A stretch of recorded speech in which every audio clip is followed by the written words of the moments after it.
Yo, what's up, guys? How's it going today? Happy Saturday. I hope everybody's enjoying the weekend so far. Greetings from Istanbul, Turkey. It's about 6 p.m. right now this evening, and we're gonna do a very quick, short live stream today.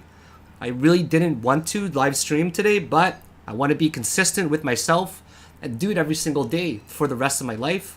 And we start off every live stream by introducing Ellie, who invented a new trading strategy and a new theory called Ellie wave analysis.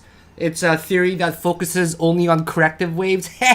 She's lost about $5 million so far. Say hi to the camera, Ellie. She's a pretty stupid dog. She's really good though. I can do what I want with her. She's kind of like a teddy bear and a toy. She's kind of like, you can just hold her and do anything you want to her. Mwah! Okay, anyways. So I hope everybody's doing great today. I'm going to give you guys a quick update and just talk a little bit about some fundamental news that has been kind of circling around right now. I'm going to add a little bit more news just to make it more interesting, because doing 100% TA, well, it's not really that fun. So let's talk about some Three Arrows Capital first of all, okay? Three Arrows Capital finally declared for bankruptcy. They were like for Celsius as well. They were gonna get bought out by FTX, but when they were audited by FTX, there was a $2 billion loophole. That's brutal. So Celsius, Three Arrows Capital, they are absolutely going under right now, and they're one of these two companies are some of the reasons why Bitcoin ended up losing so much in value. These guys ended up liquidating maybe $1 billion altogether of crypto. Three Arrows Capital had, how much did they have? 150,000 Bitcoins or so. $10 billion in cryptocurrency at its peak. Ooh, that's really not good news at all. But like I said before, that these companies that are mismanaged, that have poor risk management, they need to be weeded out in the crypto industry, in the crypto world. And when these major people get liquidated, well, a lot of new potential investors, they learn from these mistakes that these people previously made. And unfortunately, there needs to be a major dip to happen for people to get really interested. When there's a fire sale, people get really interested. When there's a lot of panic and fear in the market, that's where people start dollar cost averaging. And like in any market, when there's a major recession in 2008, when a lot of people ended up buying near the bottom and dollar cost averaging, that's where a lot of people got rich. When Bitcoin was falling in 2018 down to February the 6th, where it reached a $6,000 low, a lot of people got rich because they ended up doubling Bitcoin in less than 30 days. When it got to the $3,000 range in 2018, before December the 17th, the people that dollar cost averaged, let me show you this drop that I'm talking about, okay? This is one of the most famous drops in Bitcoin history, in my opinion, because a lot of people were accumulating hard, including me, after this drop. This is one of my favorite drops that I've ever seen in crypto. Okay, so February the 6th, I remember all the major dates right here. Bitcoin fell down. This is, by the way, this is the biggest crypto history drop that we've ever seen. It fell down in about 7 days, I believe. No, in 6 days, it fell down 48%. There's never been a crypto drop or for Bitcoin bigger than that in the history of Bitcoin that I've ever seen. And then it fell down on February the 6th, rallied in 15 days, 50%. Now, my favorite drop of all time was this one right here that people saw coming a mile away. This one was an accumulation period of literally 5 months or so, 145 days before a major drop happened. 50% drop in under a month. So then we ended up dropping pretty hard, and December the 17th played a very significant role for many years. Let me give you an example of December the 17th. In 2017, on December the 17th, Bitcoin reached an all-time high. The next year, on December the 17th, on the exact same day, just a different year, right here, December the 17th, the bull market officially began. Want to see what happened in 2019? On December 17th, right here, the next year in 2019, it began the bull run that started a 60% rally. That's crazy, right? I don't think anything happened in 2021 from what I remember. We were already rallying. Yeah, nothing significant. But for those 3 years, 2017, 18, and 19, something major happened on those days. So this is one of the greatest drops that I've ever seen in crypto, where people were dollar cost averaging like crazy. And then on December the 17th, I was dollar cost averaging myself as well, but I was in France and I just got back home, so I missed a lot of this dip in terms of day trading, which is great because a lot of people end up losing money day trading in these types of bearish markets. So right now, we're at a pretty major low as well, right? So 19,277, the price that we're at right now.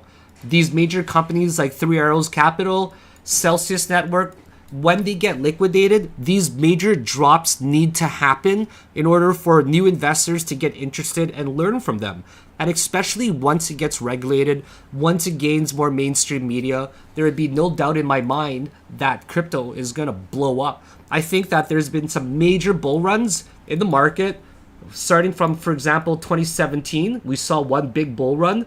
In 2019, we saw a pretty decent one as well, where it got up 324%. So that's a second bull run in my opinion. The third one happened here. And the fourth one happened here. So I've been through 4 major bull runs, and there's no doubt in my mind that the next bull run that happens, you don't want to miss it. You guys are probably here because you've heard about crypto to some extent on mainstream media. Maybe you're new to the market because of that. You don't want to miss this 5th bull run in the past 6 years, right? 2017, so 5 years, there's been 4 major bull runs. The next one that's going to happen, you better make sure, not financial advice, but you better make sure you're in a very good position in terms of not waiting for the bottom. If you keep waiting for this bottom to happen, you're never going to catch it, right? My public portfolio is an example of that. This public one I'm managing for the Discord group here, just to show people some of the holdings that I have. It's at $44,000 right now. I'm down $3,300. It's currently at 41K. Some of the biggest ones I'm down is Bitcoin. I'm holding 47% of that in this portfolio, down 7.5%. Another big one's Ethereum. That's down 12%. Another big one is Avalanche. That's down 17%. And then Step App is down 24%. But if I calculated the all-time high, see, these are the all-time highs for each one that I wrote in here. If these coins reached an all-time high, if Bitcoin got back to $69,198, and all these coins did, which is really possible in the next 2 to 5 years, well, that's going to be a $176,000 profit that I'll make at a 293%. If Bitcoin fell down to $12,000, and if I bought only Bitcoin, I bought 2 Bitcoin at 14K and bought 2 Bitcoin at 12K, I would have 5 BTC with an average price of 14,574. And if Bitcoin got to an all-time high, my $97,000 investment will turn to $400,000. So this is the power of dollar cost averaging. And that's really important to understand, that you're never going to catch the bottom. Just make sure you're staying in this game. And if you're investing long term, read on the news, right? Understand what's driving the price of Bitcoin. So I read a very interesting article today by Cointelegraph. It's commonly known to a lot of people, but I'm going to talk about it anyways, okay? So they wrote an article about what determines the price of Bitcoin, right? How is it valued? And of course, supply and demand is going to have a major effect on Bitcoin. Right now, as it stands, there are more people holding 1 Bitcoin in their wallets than there ever has been before. It's at an all-time high. Also, exchanges are running low on liquidity because so many people are buying crypto right now and holding it long term, right? So if in the future, where people lose their wallets, they can't access their cold storage is completely gone, they might have lost their seed phrase, they can't access their exchange anymore, there's going to be many cases where Bitcoin won't be retrievable because they've lost it. So because it's a store value, and because there's going to be a limited supply of it, if the demand goes up and the supply decreases, the price of it is going to skyrocket eventually one day, right? So that's one of the major reasons why Bitcoin, how the value of Bitcoin is affected. And then, of course, there's other factors that they mention as well, right? So it's mainly competition from cryptocurrencies as well. There's so many different cryptos out there that it makes it very appealing to diversify your portfolio. You don't want to put all of your eggs in one basket, right? If you have a limited amount of money. Whereas some people like Michael Saylor, he's all in on only Bitcoin. Whereas myself, I'm going to put a little bit of my eggs in some baskets and others in others. I like coins like Matic. I like coins like Sol. I like BNB. I like XRP, right? I like Avalanche. There's so many coins that I think have great potential. So when there's competition from cryptocurrencies, right, that's why BTC dominance is really important to take a look at as well. And then there's the news that's driving the prices, okay? Of course, we see mainstream media. It's really hilarious how in 2017, during the bull market, all these major institutions like JP Morgan, like Jamie Dimon, he was predicting that it was going to completely drop, right? It made mainstream media everywhere, CNN, CNBC, you name it, Fox. And then that goal was to basically get the public scared to sell off their crypto, right? It causes panic. And then what did they do? They added Bitcoin to many of their investors' portfolios. So the news is going to drive it as well. One thing, for example, is that the Daily Hodl, right? CNBC analysts say that it can go down to $10,000. It's because of a lot of news like this that instills fear in the market. In my opinion, if it goes down to $20,000, or sorry, 10K, no problem. I'll buy up 3 of them. I'll buy 5. I'll buy 10 of them. Because the only person that's going to get the last laugh are the people that ended up buying crypto when it's that cheap. $10,000 Bitcoin. Come on. If you believe in it long term and understand the reason why it was created, which is to fight fiat currency, you're going to be really happy that you made a good investment very early as well. So other things that affects it, competition in news, and of course cost of production, right? I'm not going to get too fundamental with everything going around the world, but of course the war right now is not helping in any way with gas prices from Russia and oil.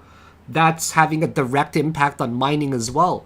It's getting really expensive to mine a Bitcoin, right? And if for some reason the cost of Bitcoin is just not worthwhile to mine anymore, you're going to see a gigantic dip in miners. But of course, the reward is, what's the word that they use? I forget. It automatically changes the difficulty of mining based on how many miners there are, right? So if people stop mining it, the people that are left there to mine, their rewards are going to increase, right? Or it's going to be easier. The difficulty is easier. So it just depends on how much is it going to cost for electricity? How much is it going to cost for hardware to mine? So that has a direct impact as well on the cost of Bitcoin. And then, of course, there's regulation as well, okay? So El Salvador just ended up buying, how much did he buy? $10 million more of Bitcoin. El Salvador is the first country in the world to make Bitcoin as a legal tender. So if you wanted to go to McDonald's and you wanted to pay by Bitcoin, well, they have to accept it, right? Because it's recognized as a legal currency there now. I'm sure that with mainstream adoption, more companies adopting it, more countries as well, when Bitcoin is cheaper for transactions and also instant, which is coming down the road. When more adoption happens, when regulation takes place for stable coins, in my opinion, the price of Bitcoin can only go up, okay? So Bitcoin is very volatile, they're saying as well. Why is it so volatile? It's because of a lot of news. It's also because of a lot of highly leveraged companies that end up getting liquidated. It's because of regulation as well, right? There's so many factors that can cause a catastrophic event to happen in Bitcoin. And that causes a lot of red flags to investors. But I personally believe that people like Michael Saylor, they're going to be... The guy's he's got $3.68 billion of Bitcoin at an average price of $30,000. If Bitcoin got to literally like around, let's say it got to 100K, he's going to have 10 he's going to have $110 billion of Bitcoin. That's, or sorry, $11 billion of Bitcoin. That's some serious money as well. So make sure that you're staying strong. What will happen if Bitcoin crashes to zero?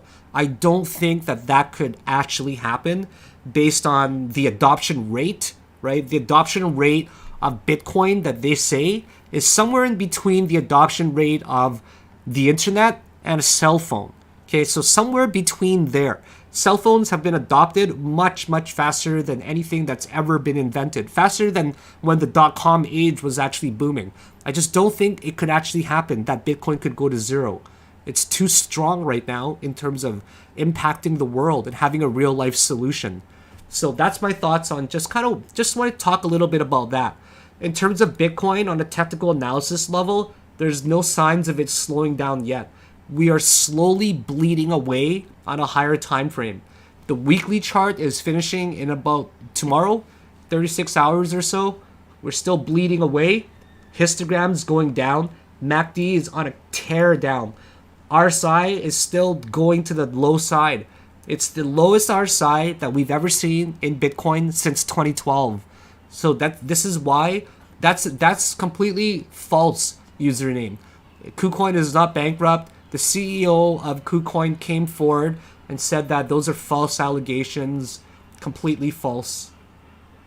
So Bitcoin right now on the monthly, there's just no signs of it slowing down. I mean, when you get a gigantic candle like that, okay?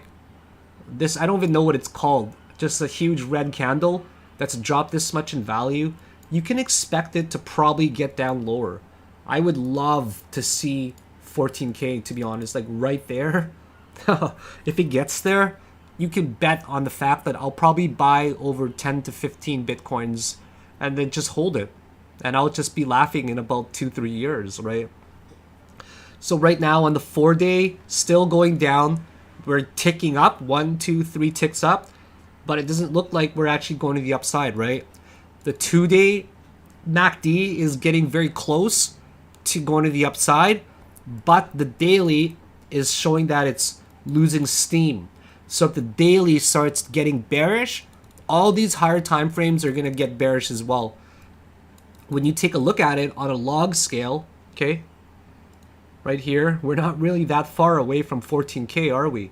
Based on the volume profiler that shows how much volume is at specific price points, okay? Right here between 12,000 and 14,000 is one of the major ranges of a possible bounce that can happen. So right between these ranges, log is making it look pretty weird. But you guys get what I mean. 12,000 to 14K, that's going to be a major zone for people to buy. So right now, when I look at my public portfolio and my portfolio, I see really red numbers. They're very down. There's a major part of me that wants it to rally because I don't want to be in the red, right? But the other major part of me, which wins, realizes that if we keep dipping to lower prices, right? I made the right choice by buying crypto right now when we're at an all-time low, because they're, as in all-time low for 2017, because there's still a chance of us rallying. And if it did rally, I would have made a poor choice to not start DCing now, right? Because I would have missed the rally. So being in the game right now, when crypto is this low, I think it's a great choice. But if we do go down lower, then at least I safeguarded myself against a possible rally if that did happen. But since it didn't happen, I now have the opportunity to dollar cost average and get in at way lower prices. So that's the way I recommend that people think when it comes to investing long term. You're not going to catch the bottom. You never will. The point is to dollar cost average to make sure that you're in the game in case a bull market happens. And then if we keep going lower, once again, you've safeguarded yourself from that potential of a major rally that didn't happen, but now you get a chance to get even cheaper coins. So in my opinion, it's a win-win situation, and we're not that far away. I think it's going to be a very slow bleed. We don't see any signs of bullish momentum at all. The 12-hour wanted to cross up, right? But it looks like we're just about to keep heading to the downside here. I don't think it's anything great's going to happen. Unless we all of a sudden went like that. That would be wonderful, and then Bitcoin rallies hard. But just based on how these candles are all forming right now, we got this gigantic spike of 13%. What was that, right? I mean, 13% followed by a massive drop. You can't really trade that. I mean, look how fast that happened, okay? You can't day trade this at all. This is absolutely whale movement where you see this happen in literally 2 hours, 12%. We're talking about billions of dollars pumping the market potentially there. So the verdict right now, folks, is that Bitcoin is likely to go down and continue down to $12,000 to $14,000 with a few bounces here and there in between. So that's my thoughts for today. And today I'm up $5,200 because I happened to wake up at the right time. So I'm going to share with you a really good strategy, okay? I'll be quick, but you got to make sure that you remember this strategy because in my opinion, it could be one of the best things that you can learn when it comes to shorting channel breaks, okay? So I happened to wake up at the right time today. Usually that doesn't happen. Usually I miss everything at 3 in the morning, but I woke up at 7 today, which happened to be right there around. And I'm like, whoa, we're reaching a channel, okay? We're reaching a channel. The further you are in the channel, the more likely it is to break to the downside, okay? So you can extrapolate it. Extrapolate just means when you have some set of data, you can kind of guess the rest by extending it, okay? So you can kind of guess that was gonna go forward by pulling it up. So this one here was a hard short, right? It dropped down in the 5-minute candle, but huge wick back up pretty much, right? Or on the 1-minute chart. But the best way to trade a channel, you gotta let the break happen, give it some time. Like this one right here, this is what I'm talking about, right? This one here came down, but man, it went right back up. So this, people would have lost, obviously. You would have lost 1.5% or so.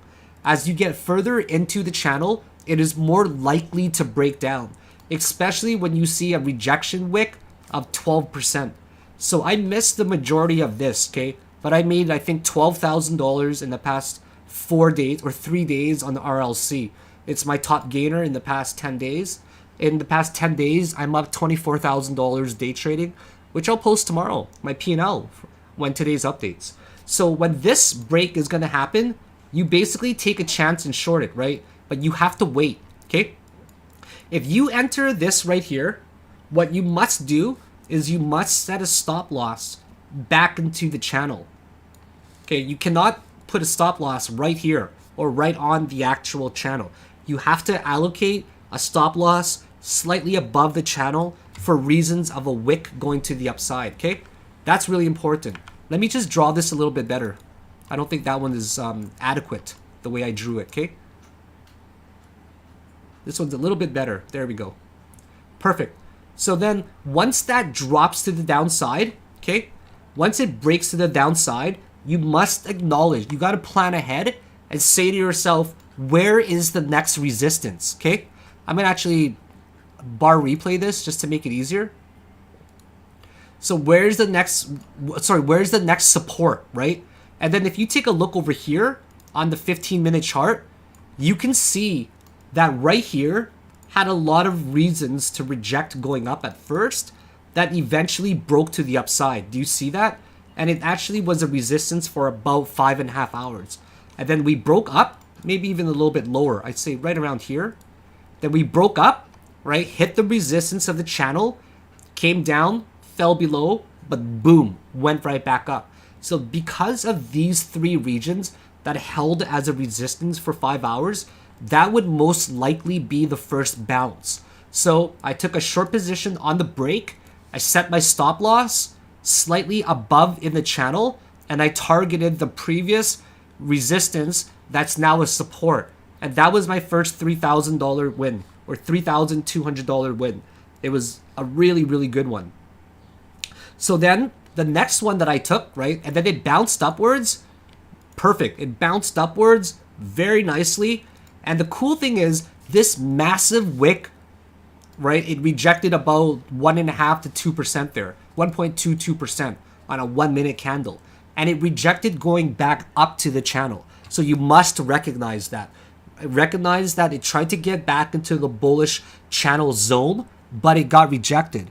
And because of that, right, it goes to this trend line.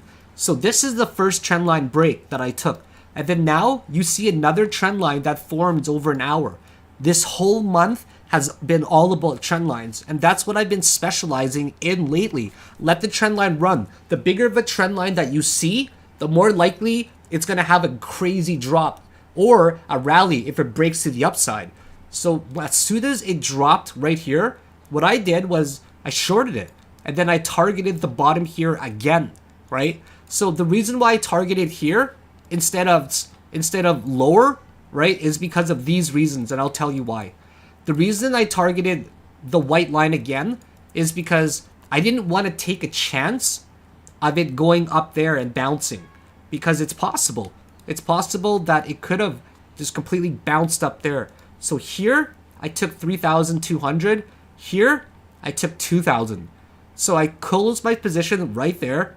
I did not take the chance of letting a bounce happen. I said to myself, I'm going to short it on the breakdown to the next level. So the next level, you can easily see that as well.